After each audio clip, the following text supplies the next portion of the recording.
Hello everyone, आप कैसे हैं। मेरे इस चैनल पर आप सबका स्वागत है। आज मैं आपको सिखाने जा रही हूँ सर्वनाम। तो आइए देखते हैं अभी किससे और क्या बातें कर रहा है और समझते हैं सर्वनाम। अरे देखो, वह कौन है। मैं आम का पेड़ हूँ। तुम सबको शीतल हवा और छाया देता हूँ। आज तुम्हारे लिए ढेर सारे आम लाया हूँ। इस बातचीत में अभी के द्वारा पेड़ के लिए वह, पेड़ के द्वारा स्वयं अपने लिए मैं तथा अन्य प्राणियों के लिए तुम सब और तुम्हारे जैसे शब्दों का प्रयोग किया गया है। ये शब्द सर्वनाम कहलाते हैं। परिभाषा के दृष्टिकोण से अगर हम देखें तो जो शब्द संज्ञा के बदले प्रयोग किए जाते हैं उन्हें सर्वनाम कहते हैं। सर्वनाम शब्द मुख्यतः दो रूपों में प्रयोग में आते हैं, एक वचन और बहुवचन। जैसे कि मैंने कुछ एक वचन शब्द और उनके बहुवचन लिखे हुए हैं। एक वचन में मैं के लिए हम, तुम के लिए तुम सब, वह के लिए वे, यह के लिए ये, आप के लिए आप सब, मुझे के लिए हमें जैसे बहुवचन शब्दों का प्रयोग किया जाता है। इसके बाद में सर्वनाम के भेद। सर्वनाम मुख्यतः 6 प्रकार के होते हैं, जैसा कि मैंने इस चित्र में दिखाया है। पहला पुरुषवाचक सर्वनाम, दूसरा निश्चयवाचक सर्वनाम, तीसरा अनिश्चयवाचक सर्वनाम, चौथा संबंधवाचक सर्वनाम, पांचवा प्रश्नवाचक सर्वनाम और छठा निजवाचक सर्वनाम। अब इन सभी को हम अलग अलग क्लियर कर लेते हैं कि कौन कौन से शब्द किस सर्वनाम के अंतर्गत आते हैं। तो पहला पुरुषवाचक सर्वनाम।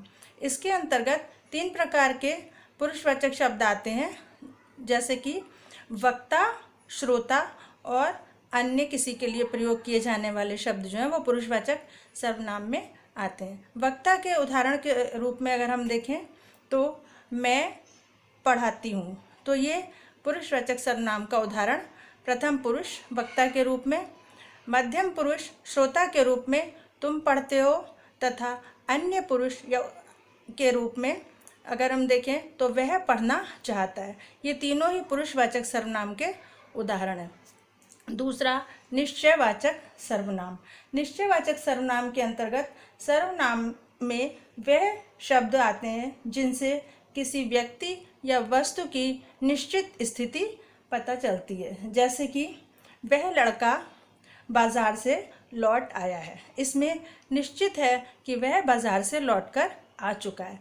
उसने मेहनत की, इसलिए वह प्रथम श्रेणी में उत्तीर्ण हुआ। तो ये निश्चयवाचक सर्वनाम के उदाहरण हैं। तीसरा अनिश्चयवाचक सर्वनाम। इसके अंतर्गत सर्वनाम में वे शब्द आते हैं जिनमें व्यक्ति या वस्तु की किसी भी निश्चित स्थिति जो है वो स्पष्ट नहीं होती, निश्चित स्थिति का पता नहीं चल पाता है। जैसे कि वह कल या परसों आएगा, या पानी में कुछ पड़ा है। अब क्या चीज़ पड़ी है, कल या परसों में किस दिन आएगा, ये संदेह की स्थिति स्पष्ट नहीं है, तो अनिश्चयवाचक सर्वनाम का उदाहरण कहलाएगा। चौथा संबंधवाचक सर्वनाम। संबंधवाचक सर्वनाम में एक वाक्य का दूसरे वाक्य से संबंध होता है, तो वो संबंधवाचक सर्वनाम के अंतर्गत आते हैं। जैसे जैसी करनी वैसी भरनी, इसमें पहले वाक्य का दूसरे से संबंध है, तो ये संबंधवाचक सर्वनाम का उदाहरण है। दूसरा उदाहरण जिसकी लाठी उसकी भैंस। इसमें भी पहले वाक्य का दूसरे वाक्य से संबंध है या दूसरे से जुड़ा हुआ है, तो ये संबंधवाचक सर्वनाम के उदाहरण है। पांचवा है प्रश्नवाचक सर्वनाम। इसके अंतर्गत वे शब्द आते हैं जिनके द्वारा हम प्रश्न करते हैं। जैसे कि टोकरी में क्या रखा है, तो क्या वस्तु टोकरी में रखी है, ये पूछा गया क्या शब्द जो है वो प्रश्नवाचक सर्वनाम का उदाहरण है। दूसरा उदाहरण इसका ये भी हो सकता है कि बाहर दरवाजे पर कौन खड़ा है। अब कौन के माध्यम से उस व्यक्ति के बारे में पूछा गया है, तो ये प्रश्नवाचक सर्वनाम के उदाहरण है। छठा निजवाचक सर्वनाम। निजवाचक सर्वनाम के अंतर्गत वक्ता स्वयं अपने लिए कुछ ऐसे शब्दों का प्रयोग करता है जो अपने से संबंधित होते हैं, उनको हम निजवाचक सर्वनाम के अंतर्गत रखते हैं। जैसे मैं आज अपने आप चला आया, तो ये अपने आप मतलब जो है निजवाचक सर्वनाम का उदाहरण है। या हमें अपना काम स्वयं करना चाहिए, स्वयं शब्द निजवाचक सर्वनाम का उदाहरण है। इस तरह से सर्वनाम 6 प्रकार के होते हैं। तो आज आपने मेरी इस वीडियो में सर्वनाम के बारे में जाना। अगर आपको मेरी ये वीडियो पसंद आई है तो प्लीज़ इसे लाइक करें और मेरे चैनल को सब्सक्राइब करें और दिए गए बेल बटन को क्लिक करना ना भूलें, जिससे कि आगे आने वाली सारी वीडियोस के नोटिफिकेशंस आपको मिलते रहेंगे। आगे के लिए फिर मिलेंगे एक नई वीडियो के साथ। Thank you.